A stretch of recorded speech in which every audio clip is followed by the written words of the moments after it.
¿Qué queda de las guerras? Si no hubiera imágenes que nos las recordaran, serían simplemente estadísticas, dolor y listas de nombres. Estas fotografías han conmocionado al mundo. Su capacidad para revelar el horror de la guerra y registrar la historia en el momento en el que ocurre ha provocado que muchos fotógrafos se hicieran políticamente conscientes, tomaran partido por una determinada causa o incluso lucharan por la paz.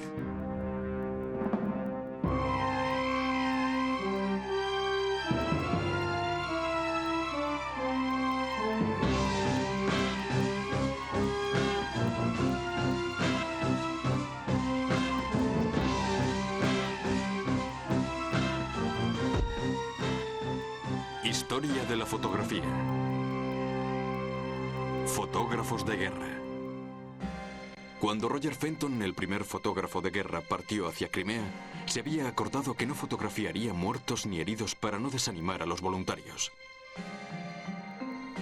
Las 360 fotos moderadas que trajo a su regreso a Londres acercaron a sus coetáneos a la realidad de la guerra.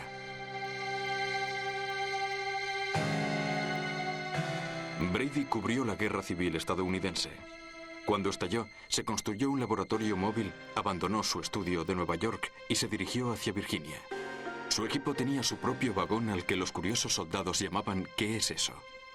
Lincoln le dio incluso un pase que le permitía ir a todas partes. Brady y sus hombres a veces arriesgaron sus vidas cubriendo esta guerra, pero consiguieron miles de daguerrotipos a pesar de los largos preparativos necesarios y de los tiempos de exposición de 1 minuto.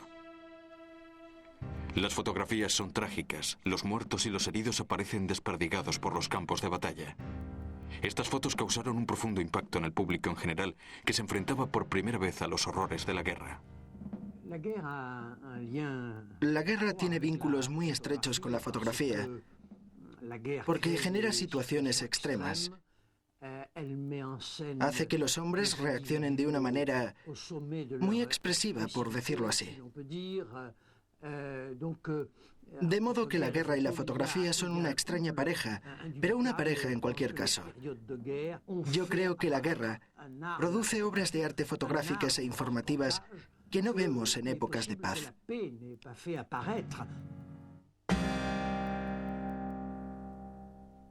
En 1871, los prusianos estaban en París. La Comuna se levantó contra el poder oficial con sede en Versalles. Los fotógrafos tomaron fotos de la multitud y las librerías estaban repletas de sus imágenes de París en ruinas.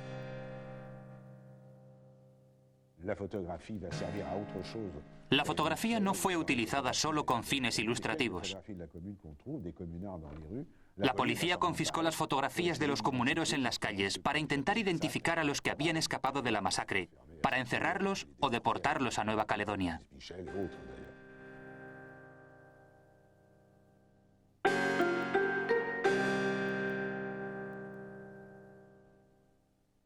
Algunos fotógrafos, como Eugene Appert, no tenían ningún problema en realizar montajes.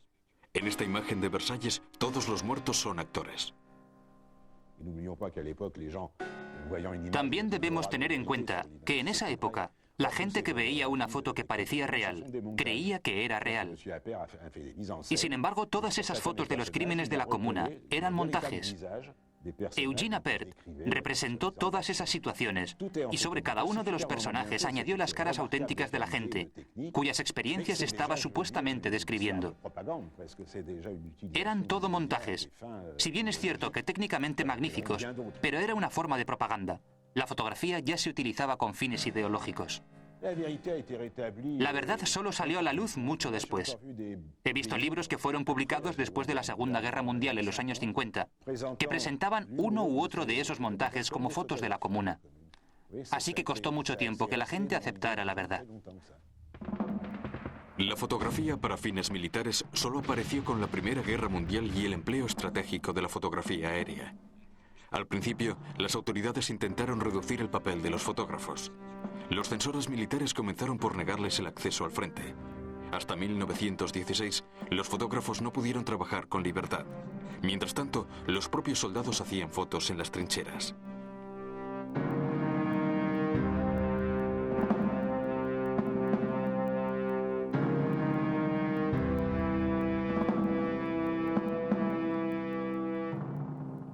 Inaugurada por Nadar en los primeros tiempos, la fotografía aérea permitió al ejército conocer y controlar las posiciones enemigas y de este modo alcanzar sus objetivos con mayor precisión. Tras la Gran Guerra, Europa vivió el ascenso del fascismo.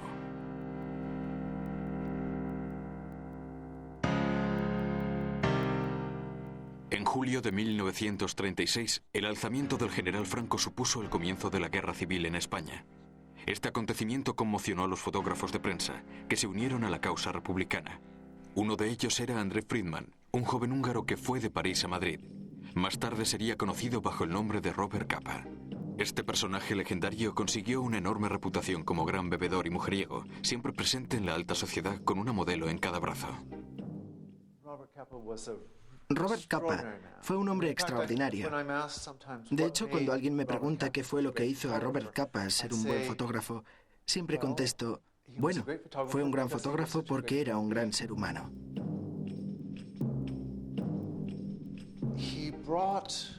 Su personalidad, su compromiso político en ese momento de la historia, los años 30, la aparición de la cámara pequeña, todas estas cosas se combinaron para dar a su trabajo una intensidad que ningún otro fotógrafo ha sido capaz de conseguir.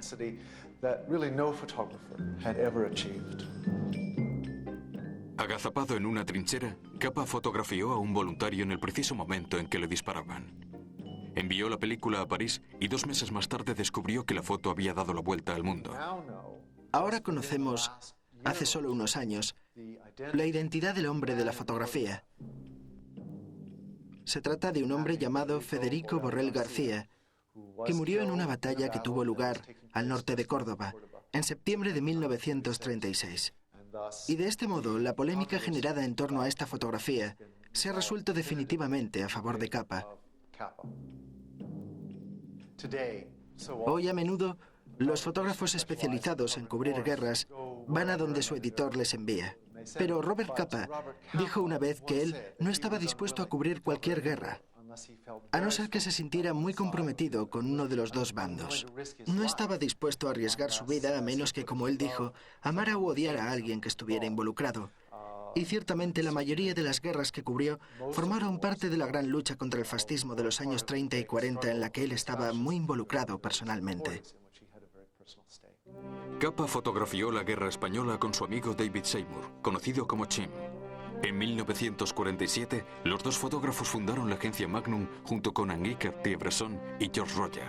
Cartier-Bresson escribió una vez: Chim utiliza su cámara igual que un médico utiliza su estetoscopio, basando su diagnóstico en el estado del corazón. El suyo era vulnerable. Las fotos de Chim, al igual que las de Capa, fueron utilizadas para ilustrar revistas como Life durante toda la guerra, ofreciendo a los lectores una visión brutalmente realista de la guerra. En 1939, Hitler invadió Polonia. Había comenzado la Segunda Guerra Mundial. Más de 110 millones de hombres y mujeres fueron llamados a filas. 55 millones murieron. Los fotógrafos trabajaron en todos los frentes. La fotografía llevó la guerra a la vida de todo el mundo. Durante la Segunda Guerra Mundial, los alemanes podían seguir muy de cerca los movimientos de su ejército. Toda Alemania estudiaba minuciosamente esas lujosas y elegantes revistas con magníficas fotos. Yo viví en la zona ocupada, y las revistas de guerra alemanas eran muy efectivas a la hora de hacer que la gente sintiera una parte de la campaña de guerra.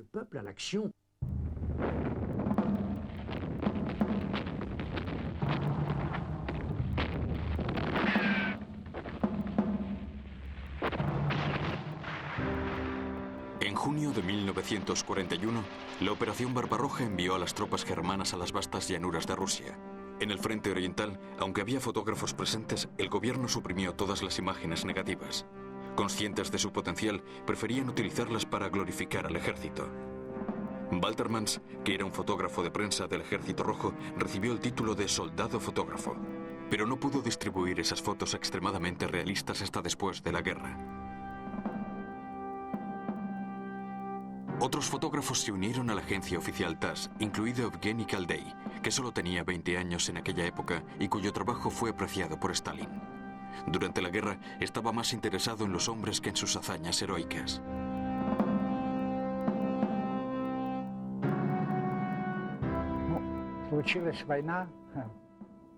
Todo el mundo tomó parte en la guerra a su manera. Algunos se hicieron soldados, otros lucharon en aviones o tanques. En cuanto a mí, yo me hice fotógrafo. Desarrollé mi pasión por la fotografía a la edad de 13 años, hojeando revistas y periódicos. Lo que me fascinaba era que la fotografía podía detener el tiempo. Así fue como comenzó todo.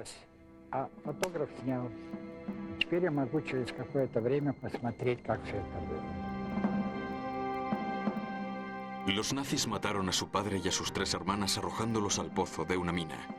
Caldey pasó toda la guerra con una cámara en la mano y una causa que defender.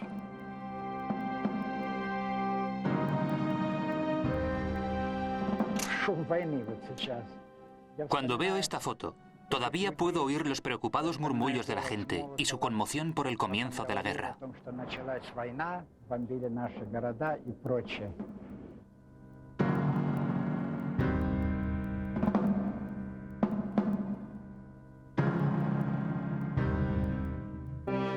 El 7 de diciembre de 1941, los japoneses atacaron Pearl Harbor y los Estados Unidos entraron en la Segunda Guerra Mundial.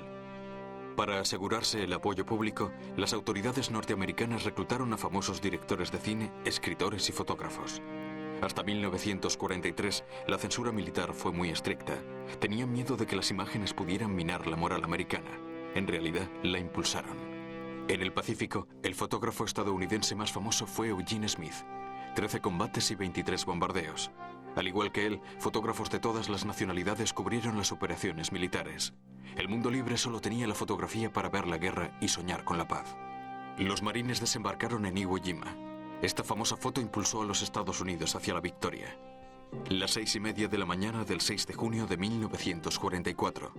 Ese fue también el día D para Robert Capa, que desembarcó en Omaha Beach, en Normandía, junto a los soldados de la compañía de infantería 115. Para los alemanes supuso el principio del fin, parafraseando a Churchill. Fiel a su lema, si tus fotos no son lo bastante buenas, es que no estás lo bastante cerca, Robert Capa se unió a la legendaria división Big Red One en la primera oleada del ataque. Una gran parte de su trabajo se estropeó en el laboratorio de Londres. Solo quedan unas cuantas imágenes borrosas pero conmovedoras. Para protegerse del fuego de las ametralladoras enemigas, los soldados se escondieron detrás de los obstáculos que los alemanes habían colocado en las playas. Era un hombre muy prudente, respetado por los oficiales militares por su juicio y por no correr riesgos innecesarios. Aunque desde el punto de vista tradicional, los riesgos que corría eran increíbles, como unirse voluntariamente a la primera oleada de tropas el día D. Pero Capa sobrevivió. Sabía cómo sobrevivir. Bromeaba diciendo que tal vez tenía un ángel de la guarda sobre los hombros. No deseaba morir, pero consideraba necesario hacer fotografías que ayudaran a transformar la opinión pública. Bob Capa fue lanzado en paracaídas sobre Alemania con las tropas aerotransportadas. Fue el segundo hombre en saltar del avión que lanzó a los soldados sobre la línea principal de la defensa alemana. Permaneció con las tropas aliadas mientras se abrían paso hasta Berlín. Más tarde se unió a las celebraciones en París y escribiría: aquel fue un día inolvidable. Regresé a París, la magnífica ciudad en la que aprendí a beber, a comer y a amar. Son escenas felices, pero también hay imágenes de humillaciones, de los últimos altercados y de ajustes de cuentas.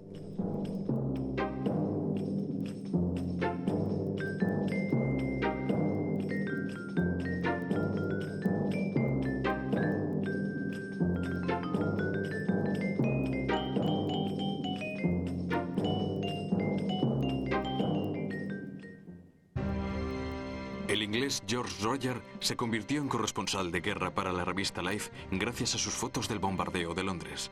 También cubrió los campos de deportados. Cuando vio la magnitud de los horrores cometidos allí, estuvo a punto de renunciar al trabajo. Margaret Burke White fue la única mujer fotógrafo que aceptó el ejército norteamericano. Sus fotografías de los campos de concentración, de los prisioneros muriendo de hambre y de las víctimas de las cámaras de gas conmocionaron al mundo. Estos muertos vivientes que sobrevivieron en Buchenwald contemplaron estupefactos a los estadounidenses que acudieron a liberarles en abril de 1945. Mientras los aliados avanzaban y liberaban los campos, Eisenhower pidió a los periódicos que enviaran reporteros que registraran los acontecimientos para la posteridad. 6.000 dignatarios del Reich de Berlín se suicidaron. Alemania estaba en ruinas y el Ejército Rojo marchaba a través de la puerta de Brandenburgo. Evgeny Kaldey, que estaba perfectamente situado para fotografiar la llegada de las tropas rusas a Berlín, intentó representarla como una victoria simbólica. Vi la foto de Rosenthal. Cuando se hizo yo estaba todavía en Budapest. Parecía que se había producido la victoria en el Pacífico. Yo quería hacer fotografías similares en Berlín y lo hice. La famosa foto de Kaldey fue retocada. Se borró el segundo reloj de la muñeca del soldado. No había ninguna necesidad de mostrar a los soviéticos como saqueadores. Kaldey tuvo dificultades para encuadrar su imagen, porque quería que la bandera ondeara y que también fuera visible la capital en llamas. Hitler nunca habría imaginado que una bandera rusa hecha por un pequeño sastre judío de Moscú ondearía un día desde el edificio del Reichstag y que sería inmortalizada en una foto realizada por otro judío. Por motivos simbólicos, Stalin quería ser el primero en tomar Berlín. Para que la fotografía coincidiera con la cronología, se retrasó su fecha. Medio siglo después, Kaldey y Rosenthal se reunieron por primera vez. Nunca imaginé que te conocería. Tú naciste en Rusia y yo nací en América. Quiero decirte lo orgulloso que estoy de haberte conocido. Los rojos lanzan una ofensiva para dividir Laos en dos. Vuelve a haber llamaradas de guerra en Indochina, mientras el ejército francés envía sus efectivos a la zona del Mekong. Mayo de 1954. Los campos de arroz de Tonkin estaban cubiertos de sangre. La revista Life pidió a Capa, que estaba en Japón en ese momento, que fuera a Hanoi para cubrir la guerra.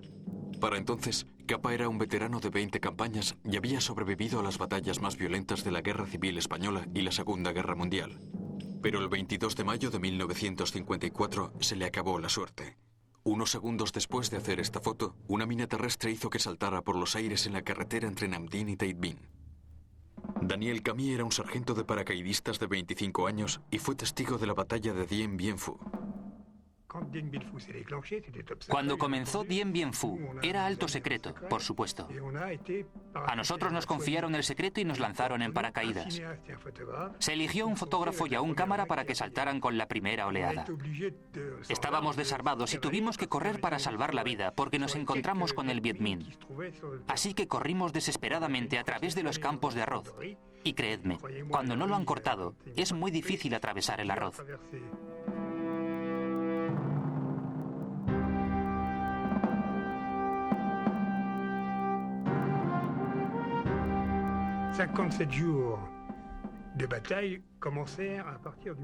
A principios de marzo comenzó una batalla de 57 días, durante la cual caían bombas cada minuto. Éramos bombardeados constantemente. Cubrimos los acontecimientos lo mejor que pudimos y enviamos nuestras fotos junto con los heridos. Francia se cansó del derramamiento de sangre de Dien Bien Phu. Firmó la paz el 8 de mayo de 1954 y se retiró de Indochina. Vietnam blandió la bandera de la victoria. En junio de 1950, cuando estalló la guerra en Corea, David Douglas Duncan estaba en Japón escribiendo un artículo sobre el arte japonés. El antiguo fotógrafo de guerra que había estado con los marines en el Pacífico llegó al frente 3 días más tarde. Con temperaturas bajo cero y a pesar de la emboscada que les tendieron los chinos, Duncan siguió a los marines a pie durante 130 kilómetros mientras se retiraban del embalse de Changjin hasta las líneas norteamericanas junto al mar de Japón. En octubre de 1956, Budapest se levantó contra los soviéticos. Jean-Pierre Pedraccini había sido enviado a Hungría para cubrir su primera guerra. Salvó la vida de un niño antes de ser alcanzado por el disparo de un tanque. Vio su último reportaje desde su cama del hospital.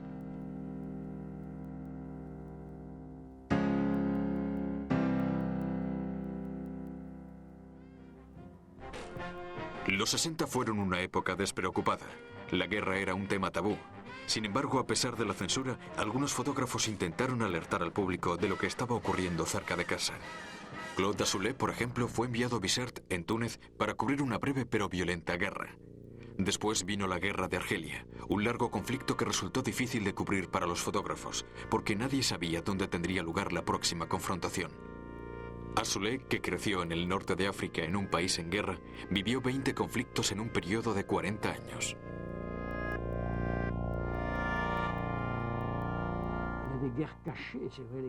Hay guerras secretas, guerras que no se fotografían mucho. La guerra de Argelia permaneció bastante escondida. No tuvo mucha cobertura porque éramos reacios a participar en esta guerra. La guerra de Indochina fue similar en cierto sentido, pero las fotografías tomadas durante la guerra de Vietnam acercaron al pueblo norteamericano a la guerra. La fotografía evolucionó con la guerra de Vietnam. La explosión de la fotografía de prensa conmocionó a los lectores, revelando la violencia de la guerra. Esta guerra, que se suponía que iba a ser breve, se alargó interminablemente. El estadounidense Larry Burrows, un corresponsal de la revista Life, cubrió la guerra de Vietnam durante 9 años.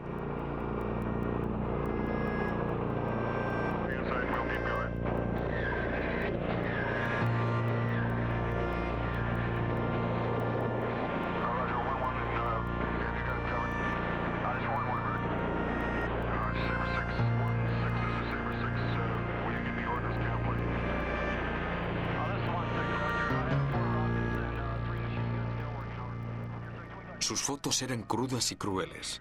Burrows quería convencer a la gente de Occidente de que se estaba produciendo una gran tragedia humana. Sus fotografías tenían un claro contenido político. Las imágenes en color acentuaban la realidad en detrimento del aspecto artístico. Life dijo que solo sus fotos transmitían el color de la sangre.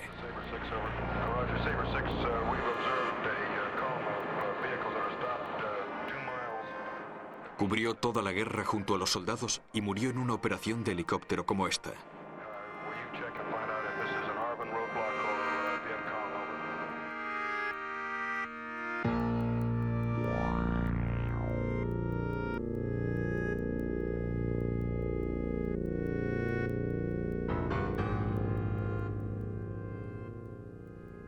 El inglés Don McCallin dedicó casi 25 años de su vida al periodismo de guerra y realizó una impresionante serie de fotos de la ofensiva de Tet en 1968.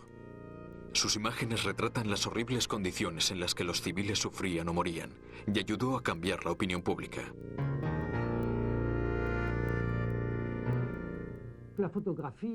Durante la guerra de Vietnam, la fotografía desempeñó un papel oficial a la hora de mantener la campaña bélica, pero al final yo creo que sirvió para demostrar las atrocidades de la guerra. De hecho, de todas las imágenes de la guerra, la que destaca para mí es la foto de Mac Reboux, que muestra a una mujer con una rosa enfrentándose a los soldados con sus bayonetas en la Universidad del estado de Kent. Yo creo que esta foto ayudó a que terminara la guerra. Creo que es una foto histórica decisiva. No ha habido muchas así en la historia de la guerra. Cubrir las guerras se ha convertido en una absoluta necesidad para los fotógrafos. En el Líbano ya no era una cuestión de elegir bandos o defender una causa. Los fotógrafos retrataron el trágico destino de Beirut, una ciudad en ruinas. Irlanda tiene su terrible guerra civil. Una guerra religiosa en la que se utilizan balas de verdad al igual que balas de goma, mangueras de agua y gas lacrimógeno. No podemos comprometernos personalmente, porque así es muy difícil hacer fotos. Si te involucras personalmente en el conflicto, no harás tu trabajo. Al trabajar para periódicos, tenemos plazos límite y tenemos que olvidar nuestros propios sentimientos. Tenemos que trabajar. Y por eso tenemos tantos problemas a la hora de comprometernos con uno u otro bando. Por esa razón resulta difícil. Nadie tiene que saber que soy del sur y nacionalista o lo que sea. Simplemente tenemos que hacer nuestro trabajo.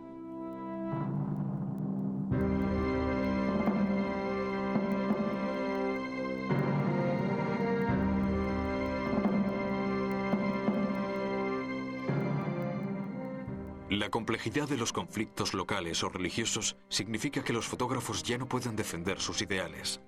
Ahora están interesados en las víctimas. Esa es la única causa que merece la pena apoyar.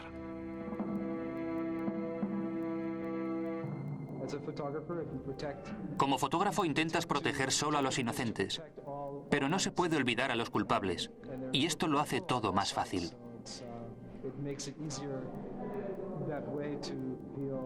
A mí me interesa la vida y la condición humana, y desgraciadamente, por lo que yo he visto, la condición humana se ha deteriorado mucho desde el 89.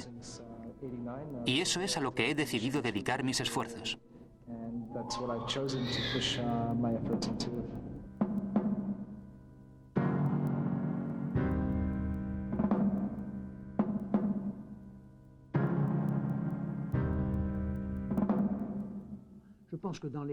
Yo creo que los rostros violentos y brutales que vemos en las guerras han producido algunos de los mejores momentos de la fotografía.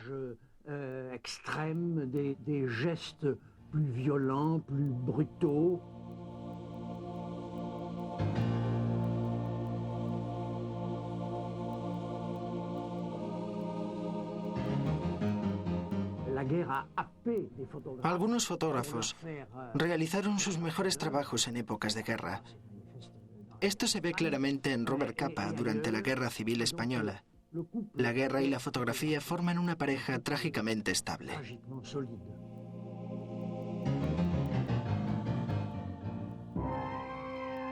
Los reporteros de guerra son un orgullo para la profesión fotográfica. Algunos murieron en el frente cubriendo las noticias. Otros sufrieron heridas físicas. Pero los supervivientes dejaron también su juventud, sus ilusiones y una parte de su alma en el campo de batalla. Un ejército de fantasmas está aquí a nuestro lado.